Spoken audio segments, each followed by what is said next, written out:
इंद्रायणी पूल दुर्घटनास्थळी पावसाला आता सुरुवात झाली आहे आणि भर पावसामध्ये बचाव कार्य अजूनही सुरू आहे। इंद्रायणी नदीमध्ये आज हा लोखंडी पूल कोसळला।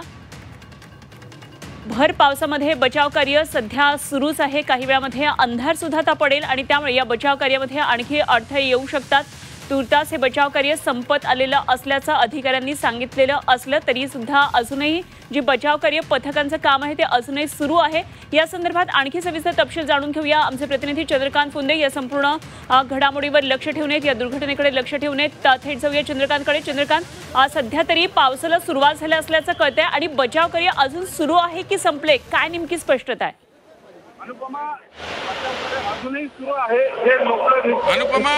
बचाव कार्य अजूनही सुरू आहे। जे लोक रेस्क्यू केले ते जरी केले असले तरी आता तो पडलेला पूल आहे तो क्रेनद्वारे काढण्याचं काम सुरू आहे। मी कॅमेरामॅन नितीनला सांगेल ते पुलाची दृश्य काढतानाची क्रेनद्वारे ते आपण प्रेक्षकांना दाखवूया। समजा त्याच्या खाली काही चुकून काही अडकलेले असले कोणी पर्यटक ते शोधण्याचा प्रयत्न सुरू आहे इथं। म्हणून खाली एक बोट लावलेली, ट्यूबर बोट, जेणेकरून लगेच समजा कोणी वाहून जात असेल ते याच्यात अडकलेलं तर ते लगेच शोधण्याचं काम या बचाव कार्यात सुरू आहे। ज्याला आपण शेवटच्या टप्प्यात म्हणून बचाव कार्याचं काम जरी असलं तरी पण शेवटचं आपण अडकलं का आता सध्या 4 जणांना इथं रेस्क्यू केलेलं आहे आणि मृतांचा आकडा 2 सांगितला जातोय आणि 12 जण जखमी आहेत। ते तळेगाव दाभाडे असेल, तिकडं वडगाव मावळ असेल, इकडं त्यांना हॉस्पिटलाइज केलं आणि त्यांच्यावर उपचार सुरू आहेत। फार जखमी झालेत असं सांगितलं नाही, पण त्यातले काही जे गंभीर जखमी आहेत त्यांना नंतर वायसीएम आणि पुण्याला हलवलं जाईलच। पण आत्ता हे सगळे रेस्क्यू ऑपरेशन शेवटच्या टप्प्यात सुरू आहे आणि सगळे इथले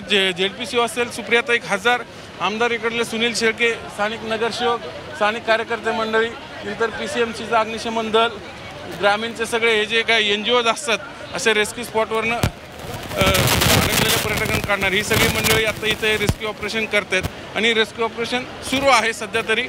आणि साधारण सध्या पाऊस वाढल्यामुळं रेस्क्यू ऑपरेशनला मर्यादा पडतात, कारण आता सगळे पावसात उभं राहून हे रेस्क्यू ऑपरेशन सुरू झाल्यामुळं त्याचा वेगही मंदावलेला पाहायला मिळतोय। पण जो पण हे पुलाचं जाळी आणि सांगाडा आहे तो काढून त्याच्या खाली काही अडकलंय का हे तपासलं जात नाही, तो पण हे रेस्क्यू ऑपरेशन इथं असंच सुरू राहील। अगदी चंद्रकांत, खरं तर हा लोखंडी पुलाचा मोठा भाग होता आणि तो मध्येच पात्राच्या मध्येच कोसळलेला आहे। आपण काही वेळापूर्वी तुम्ही थेट दृश्य सगळी दाखवत होतात, त्या पुलाच्या सांगाड्यामध्ये काही जण अडकलेले होते। तर या सर्व जखमींना आता बाहेर काढलेला आहे का? मृतांची संख्या आपल्यापर्यंत 3 इतकी पोहोचलेली आहे, काय या संदर्भात आणखी क्लॅरिटी येते का?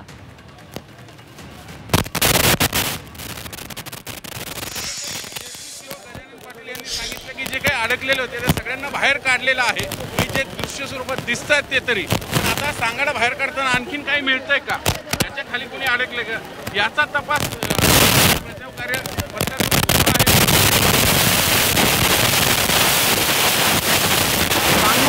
प्रशासनालय म्हणूनच हे पहिल्यांदा हे दोन्ही सांगाडे 2 ट्रेनच्या साह्याने बाजूला काढण्याचं काम सुरू आहे, कारण त्याच्यावर काही 2 व्हीलर बाईक पण